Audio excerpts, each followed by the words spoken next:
अस्सलाम वालेकुम दोस्तों, आई होप कि आप सभी खैरियत से होंगे, जहां होंगे खुश होंगे। आज की वीडियो के साथ मैं हूं आपका होस्ट मुनकासिम और आप देख रहे हैं आल काइंड ट्यूटोरियल।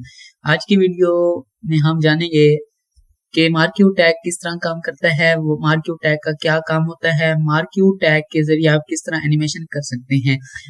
इस वीडियो में मैं आपको कुछ टेक्स्ट दूंगा और टेक्स्ट लिखूंगा और टेक्स्ट को एनिमेट कराऊंगा, यानी कि मूव कराऊंगा और उसकी स्पीड वगैरह चेंज कराऊंगा। तो HTML का यही टैग है। तो चलिए स्टार्ट करते हैं, ये किस तरीके से वर्क करता है।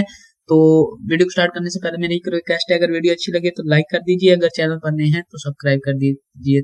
व्यूअर्स, अब हम शुरू करेंगे मार्क्यू टैग को प्रैक्टिकली। आया कि मार्क्यू टैग किस तरह काम करेगा। ये हमारा लेआउट है HTML का। ये देखें कि मैं यहाँ बॉडी में एक टैग लगाऊंगा जिसका नाम है मार्क्यू। आप ये देखेंगे कि मैं मार्क्यू का टैग लगा रहा हूँ, मार्क्यू, और जो टैग है उसको मैं क्लोज कर दूंगा। इसी तरीके से ये जो टैग है वो क्लोज कर दिया गया। अब मैं चाहता हूँ इसमें मैं लिखूं, यानी कि मैं लिखूं आई एम, यहाँ पर मैं लिख देता हूँ आई एम कासिम। ठीक हो गया। अब मैं फाइल को सेव करूंगा। सेव करते वक्त यहाँ पर मैं लिख दूंगा मार्क्यू टैग डॉट HTML, इसकी एक्सटेंशन दे दूंगा। अपने ब्राउजर पर जाऊंगा और मार्क्यू टैग जो है इसको मैं ओपन करूंगा। रिफ्रेश करने के बाद आप अच्छे तरीके से देख रहे हैं कि जो मैंने लिखा आई एम कासिम, वो देखें कि मूव हो रहा है। मार्क्यू टैग का मतलब ही किसी भी टेक्स्ट को, किसी इमेज को मूव कराना है। आप देख रहे हैं कि आई एम कासिम मूव हो रहा है और इसकी जो बाय डिफॉल्ट डायरेक्शन है वो राइट से लेफ्ट की जानिब है। इस टैग में जो इसकी बाय डिफॉल्ट वैल्यू होती है वो राइट से लेफ्ट की होती है, लेकिन हम इसे चेंज भी कर सकते हैं। यानी कि मैं मार्क्यू को कहता हूं कि जो इसकी डायरेक्शन है, हमारे पास जो हमने लगाया है आई एम कासिम, एक टेक्स्ट लगाया है, उसकी मैं डायरेक्शन देना चाहता हूं। मैं इसकी डायरेक्शन देता हूं कि ये जो डायरेक्शन है ये लेफ्ट की जानिब से शुरू हो और राइट की तरफ जाए। रिफ्रेश करने पर, सॉरी, लेफ्ट से नहीं, राइट के, यानी कि लेफ्ट से शुरू हो और राइट पर खत्म हो। यहाँ पर मैं अपने ब्राउजर को सेव करूंगा। सेव करने पर देखेंगे कि आई एम कासिम जो टेक्स्ट है वो लेफ्ट से राइट की जानिब जा रहा है। तो इसकी एक डायरेक्शन है। आपके दिमाग में ये भी सवाल होगा कि आया कि हम इसे अप एंड डाउन भी तो कर सकते हैं। जी हाँ, you can easily do it by using direction. You can easily, यहाँ पर मैं लिख देता हूँ अप। डायरेक्शन जो है वो अप की जानिब हो, यानी डाउन से ग्रो करे अप की जानिब। आप देखेंगे कि जो आई एम कासिम जो भी टेक्स्ट है वो नीचे से ऊपर की जानिब जा रहा है और इसकी जो विड्थ है वो कम है, इसलिए ये आपको बहुत कम शो हो रहा है। इसके अलावा एक और डायरेक्शन है जिसे डाउन का नाम दिया जाता है, हेड डाउन। ये देखेंगे जो टेक्स्ट है वो अब डाउन की जानिब जा रहा है बड़ी तेजी से। ये तो हो गए थे कुछ डायरेक्शन के। आया कि हम इसे किस तरह डायरेक्शन कर सकते हैं अपने HTML के जरिए। अब हम इसको मैं राइट ही कर देता हूं। अब देखेंगे कि राइट की जानिब जाएगा। इसके बाद हम डिस्कस करने वाले हैं बिहेवियर, यानी कि जो मार्क्यू टैग का बिहेवियर किस तरह होना चाहिए। एक तो होता है स्लाइड, जिसका जो बिहेवियर होता है, यहाँ पर मैं लिख देता हूँ बिहेवियर। आपने इस बात का ध्यान करना है, जो बिहेवियर की स्पेलिंग है इसमें यू नहीं आता, क्योंकि ये HTML है, अमेरिकन लैंग्वेज में लिखी गई है, इसलिए अमेरिकन लैंग्वेज में बिहेवियर के स्पेलिंग में यू नहीं आता। आपने इस बात का ध्यान करना है। एक तो इसका बिहेवियर है स्लाइड, यानी कि ये एक मर्तबा ही स्लाइड करे। ये देखेंगे कि जो टेक्स्ट है वो सिर्फ एक बार ही चलेगा, दूसरी बार ये नहीं चलेगा। ये देखें कि जो टेक्स्ट था वो रुक गया है, क्योंकि मैंने कहा कि जो इसका बिहेवियर है वो सिर्फ एक मरतबा, स्लाइड मीन्स के एक मरतबा। रिफ्रेश करूंगा, फिर दोबारा से अपने ब्राउजर पर जाऊंगा। ये देखें कि मैं अपने ब्राउजर पर आ गया। ये तो हो गया बिहेवियर, ठीक है। अब इसके बाद एक और बिहेवियर है जिसका नाम है अल्टरनेट। अल्टरनेट क्या करता है आप देखेंगे कि फर्क। अल्टरनेट रिफ्रेश करूंगा और दोबारा जाऊंगा, देखेंगे कि टेक्स्ट जो है वो जा रहा है। अब जाने पर ये टकरा कर फिर दोबारा से वापस आएगा। पहले क्या होता था कि जो टेक्स्ट था मुकम्मल आगे जाता था और फिर दोबारा इधर से आता था, लेकिन अब जो टेक्स्ट है वो 100% की विड्थ के साथ टकरा कर पीछे आ जाता है। आई होप कि आपको ये बिहेवियर अच्छा लगा है, मेरा नहीं बल्कि ये मार्क्यू टैग का। इसके बाद एक और बिहेवियर है, ये बिहेवियर लगाए ना लगाएं इससे कोई फर्क नहीं पड़ता। ये एक है बिहेवियर स्क्रॉल जो कि बाय डिफॉल्ट भी होता है, ठीक है। ये बिहेवियर है स्क्रॉल, वही सिंपली जैसे कि जाएगा टेक्स्ट और फिर दोबारा से वापस आ जाएगा इजीली। अब इसके बाद एक और प्रॉपर्टी है बिहेवियर। आई होप कि आपको अच्छी तरीके से समझ आ चुकी है कि what is behaviour, what is direction, ये अच्छे तरीके से आपने जान लिया है। मैं इसको थोड़ा सा इस तरीके से इंटर लगाकर, अब ये तो हो गए थे बिहेवियर। अब हम इसी को खत्म कर देते हैं और न्यू जो है उसको हम जानते हैं। ये डायरेक्शन को भी मैं खत्म कर देता हूँ। अब ये सिंपली जो मार्क्यू टैग है वो इस फॉर्म में है। इस मार्क्यू का जो टैग है वो मैं यहाँ पर क्लोज कर देता हूँ, सेव करता हूँ रिफ्रेश पर। जो सिंपली है राइट से लेफ्ट की जानिब वो है। अब हम जानते हैं स्क्रॉल। स्क्रॉल दो किस्म के होते हैं, एक स्क्रॉल अमाउंट होता है और एक स्क्रॉल डिले होता है। तो आइए दोनों को जानते हैं। व्हाट इज दिस, क्या होते हैं स्क्रॉल। एक तो होता है स्क्रॉल अमाउंट कि आपने कितनी मर्तबा अपने जो टेक्स्ट है उसको कितनी मर्तबा मूव कराना है। अब मैं चाहता हूं कि जो स्क्रॉल अमाउंट है वो सिर्फ 3 बार चले। रिफ्रेश करने पर देखेंगे कि जो टेक्स्ट है 3 बार ही चलेगा। अब देखेंगे एक बार चल चुका है, दूसरी बार भी चल चुका है। अब नेक्स्ट मूव थर्ड जी। Sorry my friends and my dear, मैंने आपको गलत गाइड किया स्क्रॉल अमाउंट के बारे में। दरअसल स्क्रॉल अमाउंट किसी भी टेक्स्ट को दौड़ाने की स्पीड मुतय्यन करता है। यानी कि आप देख रहे हैं ये जो मेरा ब्राउजर है इसमें जो रन कर रहा है, ये देखिए मैं इसको ब्राउजर करता हूँ, ओपन करता हूँ। यहाँ पर जो मेरा टेक्स्ट रन कर रहा है उसकी स्पीड एक बाय डिफॉल्ट है, यानी कि इसकी स्पीड मैंने कुछ फिक्स नहीं की। स्क्रॉल अमाउंट किसी भी मार्क्यू टैग की स्पीड फिक्स करता है कि आया कि ये कितनी स्पीड के साथ मूव करे। आप देखेंगे कि मैं इसकी स्पीड 1 कर देता हूँ। अब देखेंगे इसमें फर्क, जो टेक्स्ट है वो थोड़ी बहुत ही लो स्पीड यानी कि लो स्पीड के साथ जा रहा है, जैसे कि बाय डिफॉल्ट था उस तरह नहीं है। इसी तरह मैं इसको अगर 5 कर देता हूँ, लेट किया और रिफ्रेश करने पर देखेंगे कि इसकी स्पीड बढ़ गई है 1 की निस्बत। आप सोच रहे होंगे कि इसे मैं 20 कर दूं तब क्या होगा, तो फिर ये फुल स्पीड के साथ चलेगा कि पता ही नहीं चलेगा। अब आप ये सोच रहे होंगे कि इसकी एंड वैल्यू क्या होगी, तो उसको जानते हैं। अब मैं आया कि मैं इसे कर देता हूँ 50। 50 पर क्या होगा, रिफ्रेश करने पर देखेंगे कि जो टेक्स्ट है वो बहुत स्पीड के साथ, इतनी स्पीड के साथ जिस तरह एक रेल गाड़ी जाती है। अब आप सोच रहे होंगे कि मैं इसे 100 कर दूं तो तब क्या होगा, यानी कि ये आपको नजर भी आएगा कि नहीं, बट ये हमें नजर आ रहा है और बड़ी ही स्पीड के साथ जा रहा है। आपके दिमाग में और भी इसके बारे में जुस्तजू होगी कि आया कि इसे मैं 300 कर दूं तब क्या होगा। इसे मैं 300 कर देता हूं।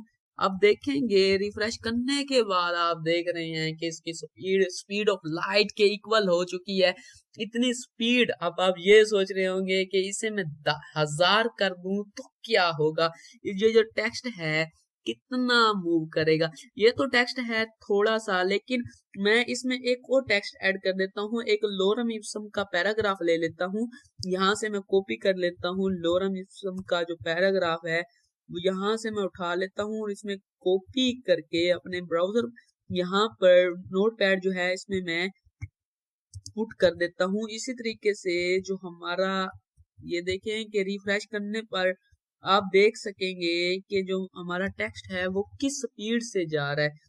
ये देखें कि स्पीड आप गौर ही नहीं कर सकेंगे कि आया कि कितनी स्पीड के साथ जा रहा है हमारा टेक्स्ट लोरम इप्सम का जो हमने टेक्स्ट डाला था। अब आप ये सोच रहे होंगे कि मैं इसकी जो स्क्रॉल डाउन की वैल्यू है अगर मैं 1000 कर दूं तब क्या होने वाला है, यानी कि इसकी स्पीड तो बहुत ही ज्यादा हो जाएगी। तो देखते हैं कि क्या होता है, यानी कि ये बहुत ही तेज हो चुकी है और ये जो स्पीड है स्पीड ये बहुत ही इंक्रीज्ड है। अब मैं चाहता हूं कि इसकी जो लूप है, यानी कि मतलब कि ये टेक्स्ट जो है कितनी बार चले। लूप का मीन है, लूप जैसे कि नाम से जाहिर है चलाना, किसी चीज को चलाना। मैं चाहता हूं कि इसकी जो लूप है वो चले 3 बार, इतनी स्पीड में भी 3 बार, तकरीबन 2 सेकंड ही लगेंगे। मैं इसे कर लेता हूँ 500 बार, यानी 500 बहुत ज्यादा हो जाएगा। 100 बार करता हूँ और 100 बार देखता हूँ ये कितने सेकंड में ये 100 बार हो जाता है। रिफ्रेश करने पर आप गिनते जाएं आया कि ये कितने पर 100 हो जाएगा।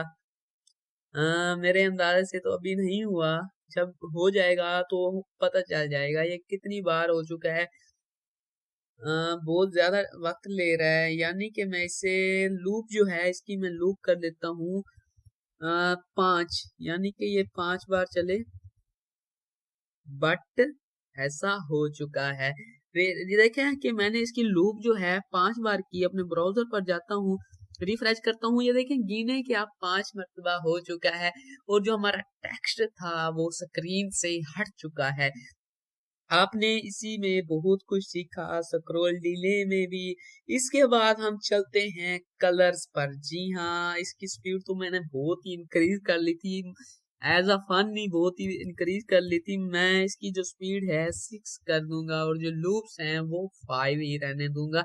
आई होप कि आपको अच्छे तरीके से ये बिल्कुल अच्छे तरीके से मार्क्यू टैग के जो स्क्रॉल डाउन, स्क्रॉल अमाउंट, इसके जो डायरेक्शन है डाउन अप राइट, एंड जो लूप्स हैं एंड स्क्रॉल डिले है, बिहेवियर है, अच्छे तरीके से समझ आ चुका होगा। तो आप मूव करते हैं नेक्स्ट को। नेक्स्ट क्या होने वाला है, हम जानते हैं कि कलर कि आया के मार्क्यू टैग में जो टेक्स्ट है उसका कलर किस तरह चेंज कर सकते हैं।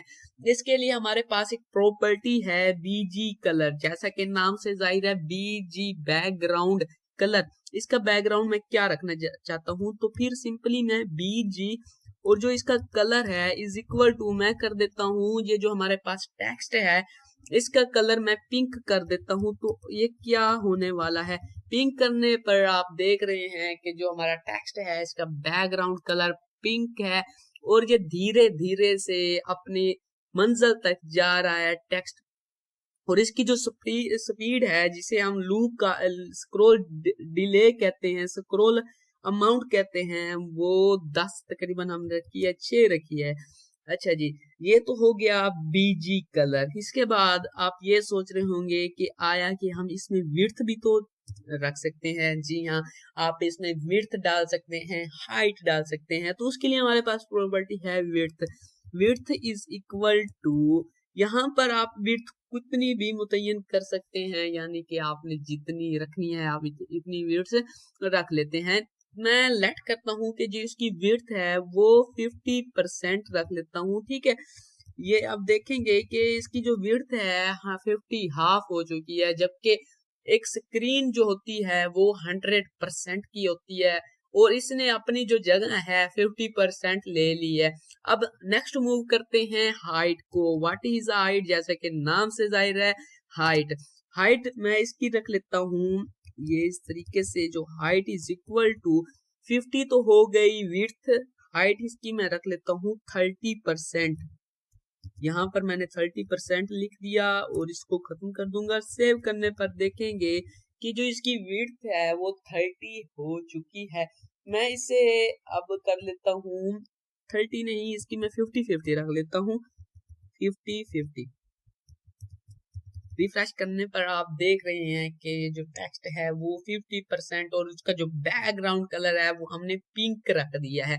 अब पहले तो हमने लगाया, इसकी डायरेक्शन जो लगाई डाउन को, वो आपको अच्छी खासी समझ नहीं आ रही थी, लेकिन अब हाइट देने से आपको जो डायरेक्शन अप एंड डाउन है वो अच्छे तरीके से समझ आ जाएगी। यहाँ पर मैं एक डायरेक्शन लगाता हूँ, यहाँ पर इस तरीके से इंटर लगा देता हूँ और यहाँ पर इसकी मैं डायरेक्शन देता हूँ। डायरेक्शन इज इक्वल टू, मैं कहता हूँ इसकी जो डायरेक्शन है वो अप की जानिब हो, यानी कि ये नीचे से डाउन से शुरू हो और आपकी जानिब जाए। आप देखेंगे जो टेक्स्ट है वो आपकी जानिब जा रहा है। अब इसी तरीके से हम इसकी जो डायरेक्शन है वो डाउन की जानिब करेंगे। रिफ्रेश करने पर आप देख रहे हैं कि जो टेक्स्ट था वो अप से डाउन की जानिब आ रहा है। आई होप्स कि आपको ये जो हमारा ट्यूटोरियल है बहुत अच्छा लगा होगा। जाते जाते मैं एक और चीज भी आपको बताता चलूं, आप देख रहे हैं कि ये टेक्स्ट है भिडंगा सा है, यानी कि कहीं पर जो टेक्स्ट है वो बहुत कम नजर आ रहा है और कहीं पर ये जगह भी खाली छोड़े हुए है। इसके लिए हमारे पास प्रॉपर्टी होती है टेक्स्ट अलाइन, जिसे अलाइन कहा जाता है। सिर्फ HTML में इसको अलाइन कहा जाता है। यहाँ पर मैं अलाइन लगा देता हूँ is equal to justify. Justify means दोनों 100 यानी 50% है तो 50% ही विड्थ लें, ना कोई विड्थ छोड़े ना ही कोई जगह छोड़े। यहाँ पर मैं लिख देता हूँ जस्टिफाई। जस्टिफाई, अब इसमें फर्क नहीं पड़ा, फर्क क्यों नहीं पड़ा? जस्टिफाई बिल्कुल ठीक स्पेलिंग है, लेकिन इसका फर्क क्यों नहीं पड़ा? क्योंकि टेक्स्ट का जो फॉन्ट साइज है वो बहुत बिग है, इसलिए इसको जस्टिफाई कर नहीं पा रहा। आई होप्स कि आपको ये ट्यूटोरियल जो है बहुत अच्छा लगा और आपको हमने मार्क्यू टैग जाना जो कि बहुत ही इंटरेस्टिंग है HTML को। आप ये सोच रहे होंगे कि हमने तो ये सिर्फ टेक्स्ट को दौड़ाया, इसकी जो स्पीड है वो बढ़ाई। इसके अलावा आप इमेज भी डाल सकते हैं। इमेज डालने के लिए फिर आपको सोर्स देना पड़ेगा, यानी कि आप कोई इमेज डाल लें और उसके दरमियान मार्क्यू टैग डाल लें। अब आप ये सोच रहे होंगे कि अल्काइन ट्यूटोरियल की जानिब से आपको इमेज बनाने का बताया नहीं जा रहा, तो फिर आप टेंशन मत ले, मैं इमेज का भी बंदोबस्त कर लेता हूँ कि आप किस तरह इमेज को डाल सकते हैं। लाइक ये हमारे पास एक इमेज पड़ी है, मैं इस इमेज को ओपन करता हूँ। ये एक इमेज है, छोटी सी चाहे जितनी भी है। अब मैं चाहता हूँ कि इसे मैं दौड़ाऊं, ठीक है। मैं इसकी प्रॉपर्टी पे जाऊंगा और ये इसका जो नाम है वो कॉपी करूंगा कंट्रोल C से और इसे मैं सबलाइम टेक्स्ट पर करूंगा। अब तो मैं इसे सबलाइम टेक्स्ट पर कर सकता हूँ क्योंकि ये आपको समझाने के लिए। यहाँ पर लिख देता हूँ इमेज मार्क्यू। मार्क्यू लिख दिया, इसको डॉट एक्सटेंशन दूंगा HTML। अब जैसे कि मैंने समझाया कि मार्क्यू का टैग देना है, मार्क्यू का टैग देकर आपने उसमें इमेज डाल देनी है। जैसे कि यहाँ आपने इमेज का सोर्स देना है और कंट्रोल V कर देना है जो हमने पेस्ट किया था, और जो मार्क्यू का टैग है वो आपने क्लोज कर देना है। ओपन इन ब्राउजर करेंगे, ये जो इमेज है वो मूव कर रही है और आप इसकी विड्थ चेंज करना चाहें या फिर आप हाइट चेंज करना चाहें, बैकग्राउंड कलर, जो भी स्पीड देना चाहें, लूप बढ़ाना चाहें, बिहेवियर देना चाहें, आप स्क्रॉल करना चाहें, स्क्रॉल अमाउंट देना चाहें, डायरेक्शन अप राइट डाउन देना चाहें, ये आपकी अपनी ख्वाहिश के मुताबिक है। अब इमेज बूट करना भी आपने सीख लिया, आपने सीखा आज की वीडियो में मार्क्यू टैग। आपका वक्त जाया हो रहा है, लिहाजा वीडियो भी लंबी हो रही है। तब तक के लिए मुझे दीजिए इजाजत, मिलेंगे नेक्स्ट वीडियो में। अपना रखिएगा ख्याल, अल्लाह हाफिज।